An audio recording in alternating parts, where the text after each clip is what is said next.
On January 5, 2026, New Haven, Connecticut's police chief, admitted to stealing taxpayer money from a fund meant to pay people who help solve crimes. He retired within hours, filed for a pension worth over $124,000 a year, and left before investigators could determine how much he actually took or how long the theft had been occurring. The collapse went beyond one police chief. New Haven had redesigned this system 18 years earlier, specifically to prevent this type of theft. The required audits never occurred.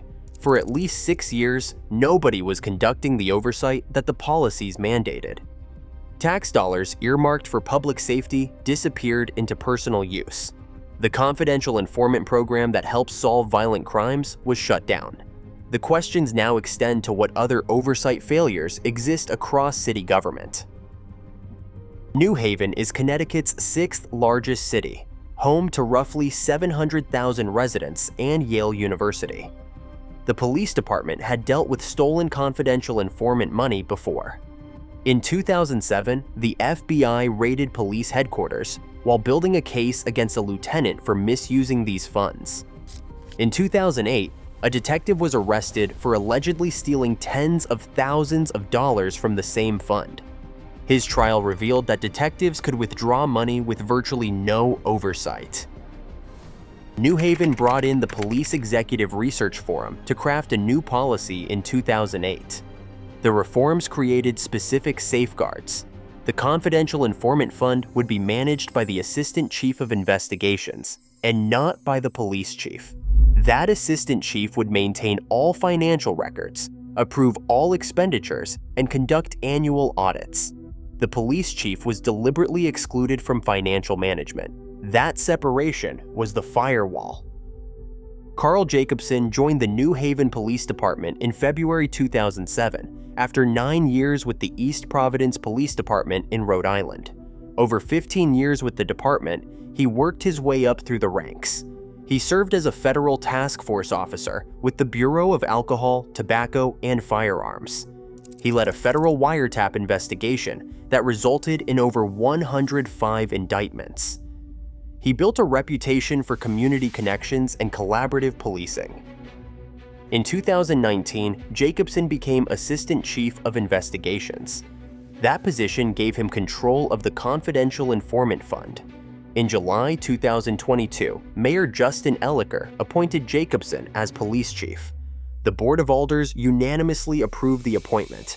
Days before officially taking office, he handled a crisis involving a man paralyzed in police custody, showing transparency that helped prevent a public confrontation. He fired 4 officers over the incident. When Jacobson became chief, department policy required him to hand over control of the Confidential Informant Fund to the new Assistant Chief of Investigations. Jacobson did not hand over control. According to Acting Chief David Zanelli, Jacobson told the assistant chiefs they needed training before he could transfer the fund. He never arranged that training. He maintained control for the next 3.5 years. 2 assistant chiefs asked repeatedly for Jacobson to transfer control. Each time, Jacobson said they needed training first. The training never materialized. According to investigators, no one conducted the required annual financial audits from 2019 forward. The Confidential Informant Fund receives approximately $75,000 a year from the city's general fund.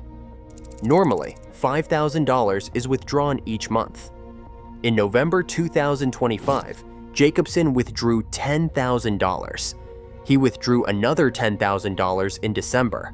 By the end of 2025, Jacobson had withdrawn at least $70,000 from the fund. In early January 2026, officers inside the department noticed irregularities. They reported them to Lieutenant Derek Werner, the head of the Criminal Intelligence Unit. Werner reviewed the account, discovered money was missing, and notified the 3 assistant chiefs. On the morning of Monday, January 5th, Assistant Chiefs David Zanelli, Bertram Etienne, and Manmeet Bahagtana confronted Jacobson in his office. According to Mayor Elicker, Jacobson admitted to taking the funds for personal use. Mayor Elicker called Jacobson and told him to come to City Hall to be placed on administrative leave. Before that meeting occurred, Jacobson submitted paperwork to retire, effective immediately. A scheduled press conference was abruptly canceled. By 6:30 that evening, the mayor announced that the police chief had retired after admitting to stealing city funds. Jacobson admitted to stealing $10,000. Mayor Elicker noted that officials do not know if that figure is accurate. The $10,000 figure corresponds only to the unusual double withdrawals in November and December.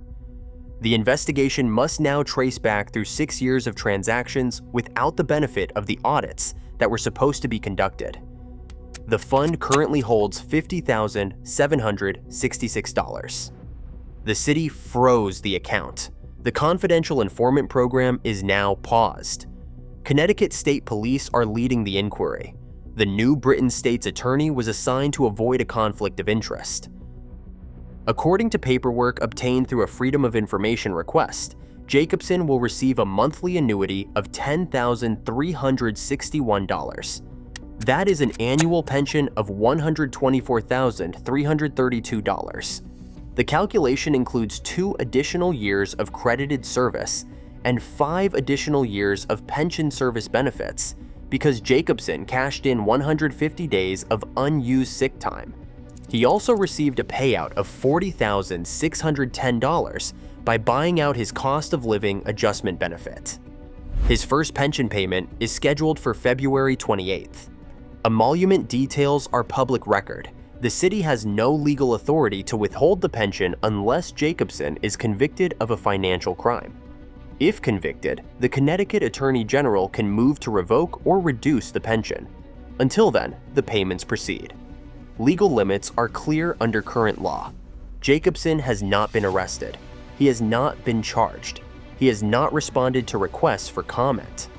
A law enforcement source told the Hartford Courant that Jacobson allegedly admitted to having a gambling problem and used the money for that purpose, though the mayor declined to speculate publicly.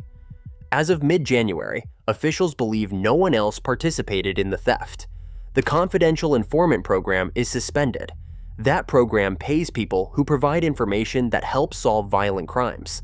Without it, investigations slow. Public safety work will face delays while the program is paused. Jacobson was earning $186,536 annually as chief. The Confidential Informant Fund receives $75,000 per year from the general fund. When a police chief steals from that fund, taxpayers fund theft instead of public safety. When that chief retires with a $124,000 annual pension, taxpayers continue funding someone who admitted to stealing taxpayer money. Taxpayers bear the consequences. When the police chief can control a fund he was explicitly prohibited from managing, withdraw money without triggering alarms, and operate for 6 years without the required audits, the assumptions about oversight break down. If oversight failed this comprehensively in one fund, the question becomes where else it has failed. The city announced it will hire an outside firm to review ways to prevent future abuse. Acting Chief Zanelli said he plans to recommend more specific language in the general orders.